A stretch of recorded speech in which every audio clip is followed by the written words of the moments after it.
Hey, what's going on, everybody? Junior Baker here with New Level Recruiting. That's my guy, Daminon Lewis for Prep Sports Nation. How you doing there, brother?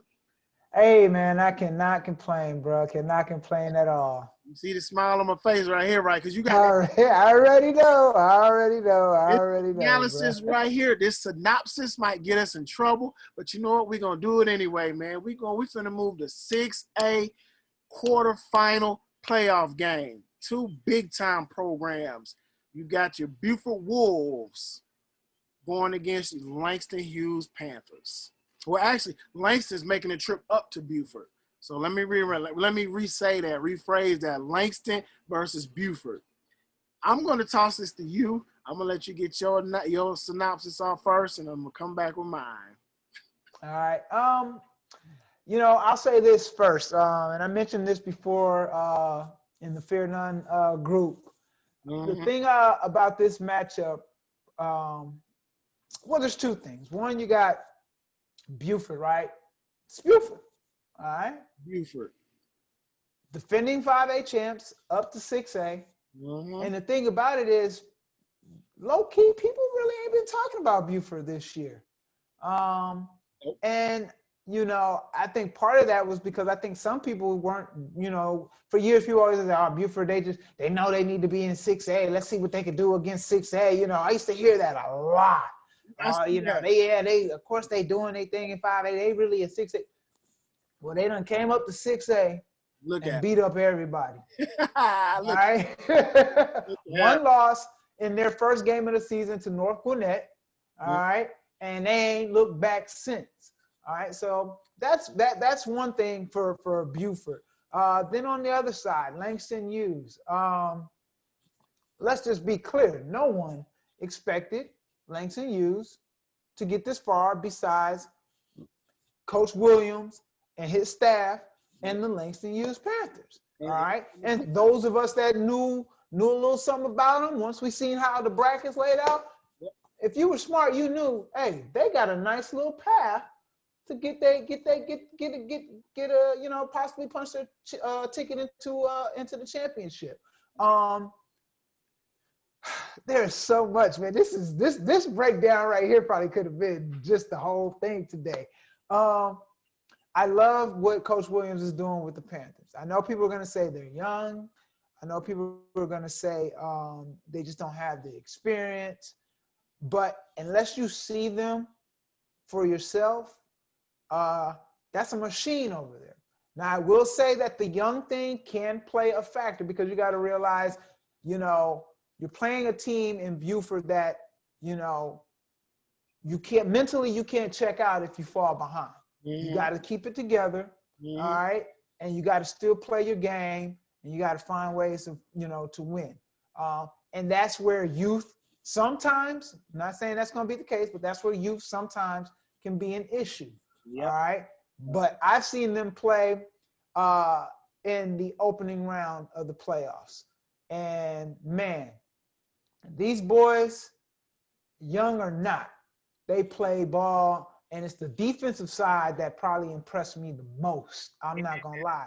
They're one of the only teams, I think them and BT are like the only teams that have shut out their first two opponents in the playoffs. So that right there tells you, hey, man, these boys come to play. And what I like in favor of Langston Hughes is because Buford is Buford, Langston probably knows more about the Wolves than the Wolves probably know about the Panthers. Exactly. You know what I'm saying? Exactly. And watch. You exactly right about that. So they know about Irvin in the ground game. You know what I'm saying? They know what Buford is going to bring to the table. And not to say that Buford probably hasn't done their homework, but the talk, it's way easier, I would say, to find what you need to find on Buford. You got to do a little bit more digging to get what you need to find out about Langston. And even what you find out, it ain't going to be what you think it's going to be. Yeah, I agree with you on that one. So go ahead, man. Go ahead. Man, do y'all remember this from my old school cats? Y'all remember Mike Tyson versus Buster Douglas back in 1991? Something like that. Something like that. I was a little kid. And you got it's kind of the same thing. You got Buford and Langston. You got your traditional program. You know, Buford just get on the field. They would literally run you off the field. That's how bad they would beat you. And they wouldn't do nothing spectacular. They would just 3-4 yards in a cloud of dust. Boom, Oh yeah. going, you know, running 3-4 running backs at a time, going. Each running back have a touchdown apiece.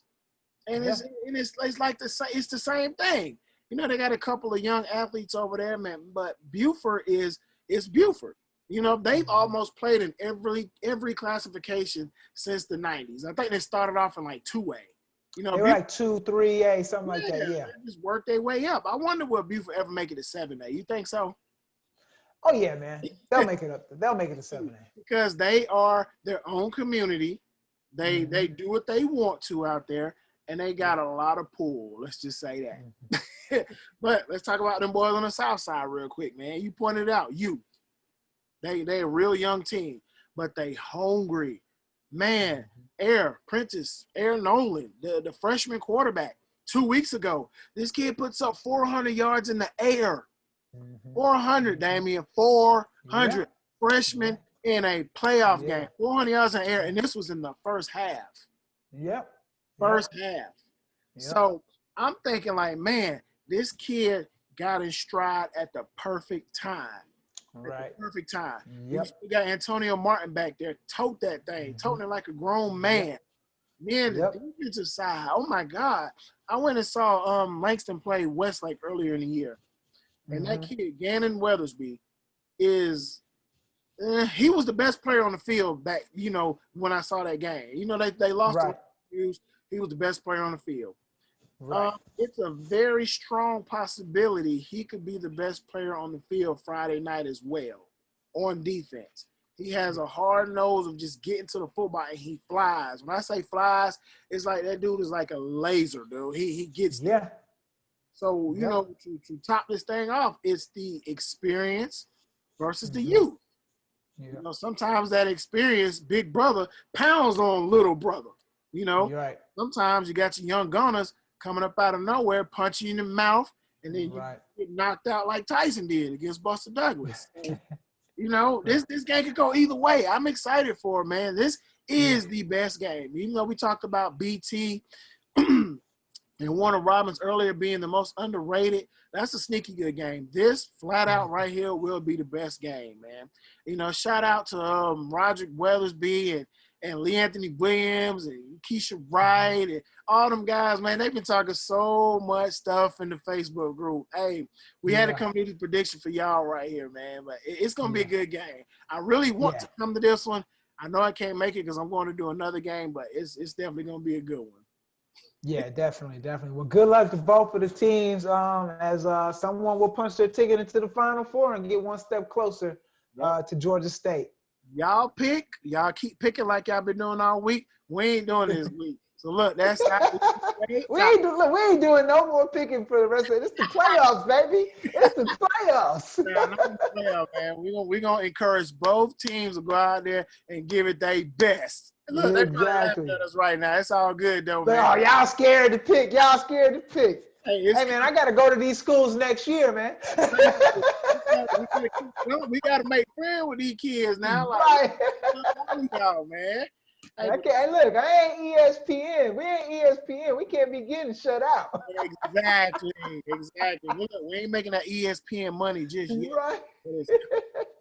But I'm going to go ahead and wrap this thing up, man. I'm Junior Baker with New Level Recruiting. That is Damian Lewis with Prep Sports Nation. Y'all catch us on the flip side for this prediction in 7A.